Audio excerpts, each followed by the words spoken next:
Lamin Yamal oyiga $1 million daromad topadi va mana u bu millionlarni qanday sarflaydi? Barselona yulduzi haftasiga 3 marta sartarosh xizmatlariga har safar $50 ming dan sarflaydi. Uning tishidagi breketlar brilliantlar bilan bezatilgan. Shuningdek, u hashamatli avtomobillarning ulkan kolleksiyasiga ega.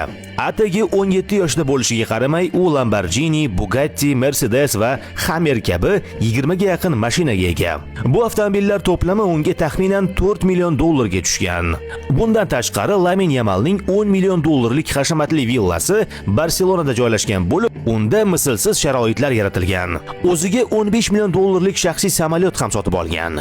Bu osmonda uchuvchi gavhar bo'lib, unda ajoyib divan va ko'p funksiyali stol bilan jihozlangan mehmonxona zonasi ham mavjud.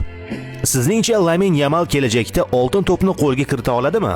Siz 17 yoshda nimalar qilgansiz va nimalarga ega bo'lgansiz? Izohlarda yozib qoldiring.